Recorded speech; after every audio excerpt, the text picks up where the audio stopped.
Hello everyone, आप सभी को मेरा आदर भरा नमस्कार। आज हम डिस्कस करने वाले हैं बिजनेस स्टडीज का एक टॉपिक और आज का हमारा टॉपिक है concept and characteristics of employment. तो चलिए स्टार्ट करते हैं।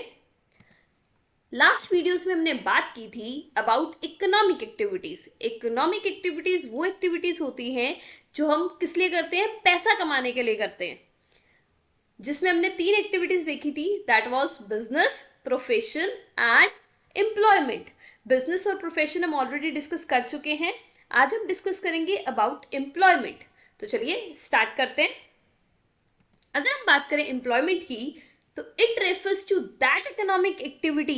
ये वो इकोनॉमिक एक्टिविटी है जहां पे क्या किया जाता है, under which people work for others, जहां पे लोग दूसरों के लिए काम करते हैं।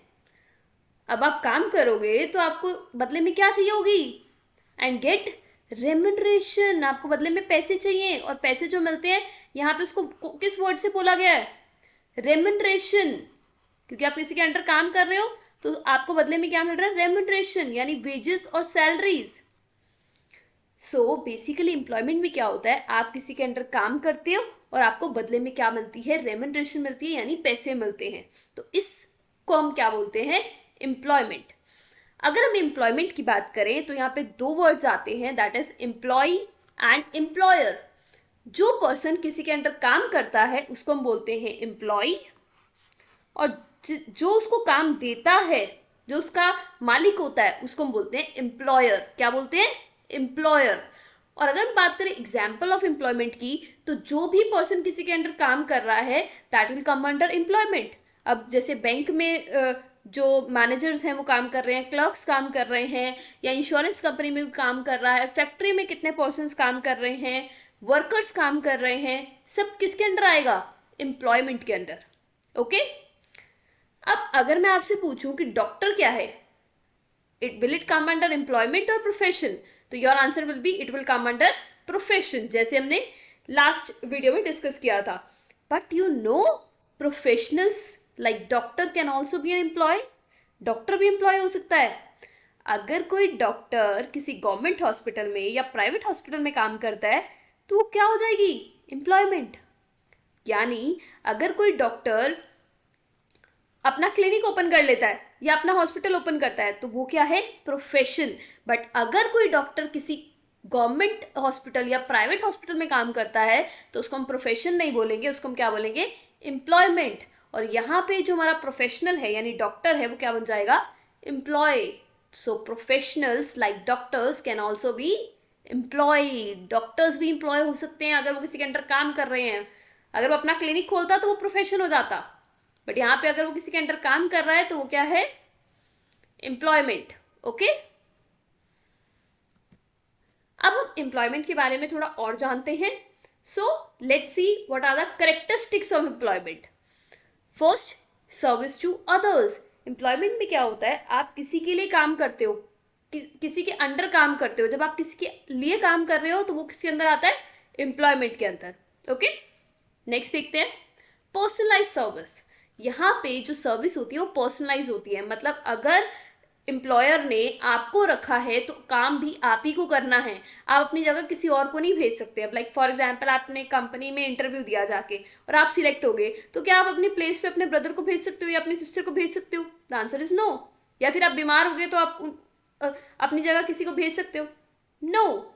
सो बेसिकली यहाँ पे जो एम्प्लॉय है उसको खुद ही सर्विस देनी पड़ती है, वो अपनी जगह किसी और को नहीं भेज सकता।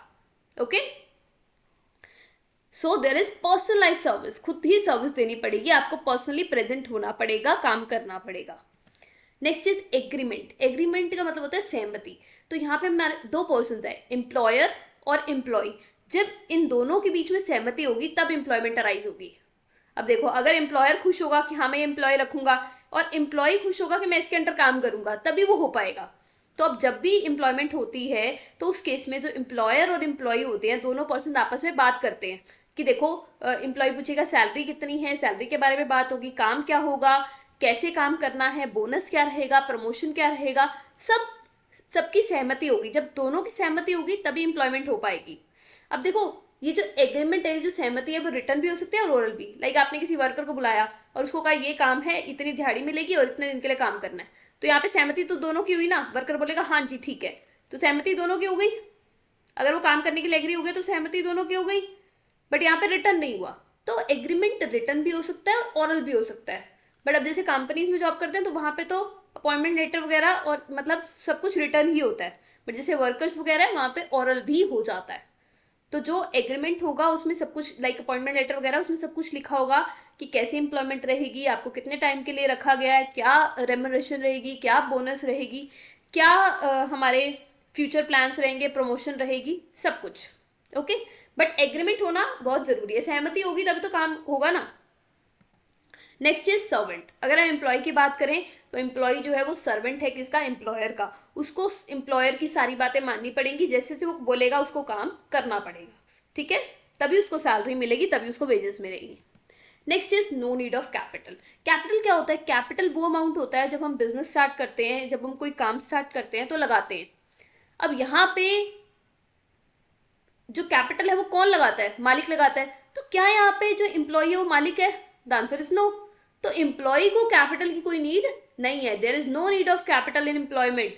एम्प्लॉयमेंट में यानी यहाँ पे बात करें एम्प्लॉय की, कि एम्प्लॉय को पैसा लगाने की कोई जरूरत नहीं है, क्योंकि पैसा कौन लगाएगा, पैसा लगाएगा एम्प्लॉयर यानी मालिक लगाएगा, ठीक है। हमें सिर्फ काम करना है और हमें उसके बदले में क्या मिलेगी, सैलरी मिलेगी। Next is no business risk. जब एम्प्लॉय ने पैसा ही नहीं लगाया है, हम ये एम्प्लॉय के पॉइंट ऑफ व्यू से बात करें कि एम्प्लॉय को कैपिटल नहीं लगानी और एम्प्लॉय की बिजनेस रिस्क नहीं है। अब एम्प्लॉय की बात करें तो जब उसने पैसा ही नहीं लगाया तो रिस्क कैसा, तो जो बिजनेस रिस्क किसका है, एम्प्लॉयर का, क्योंकि पैसा भी किसने लगाया है, एम्प्लॉयर ने। हमने तो काम करना है और हमें क्या मिलेगी बदले में, salary. Okay, hope it's clear. एक बार रिवाइज कर लेते हैं कैरेक्टरिस्टिक्स ऑफ एम्प्लॉयमेंट। तो एम्प्लॉयमेंट आपको समझ में आ गया होगा, जब हम किसी के लिए काम करते हैं बदले में हमें रेम्यूनरेशन मिलती है और हमें खुद ही काम करना पड़ता है, हम अपनी जगह पे किसी और को नहीं भेज सकते। नेक्स्ट इज एग्रीमेंट, एम्प्लॉयर और एम्प्लॉय दोनों की सहमति होना जरूरी है। सर्वेंट, यहाँ पे एम्प्लॉय जो है वो एम्प्लॉयर का क्या होता है, सर्वेंट होता है, उसको उसकी बातें माननी पड़ती हैं। नो नीड ऑफ कैपिटल, यहाँ पे एम्प्लॉय को कोई पैसे लगाने की जरूरत नहीं है, क्योंकि पैसे कौन लगाता है, एम्प्लॉयर। और अगर पैसे एम्प्लॉयर लगा रहा है तो एम्प्लॉय का रिस्क भी नहीं है। Hope that's clear. Thank you so much for watching. God bless you all.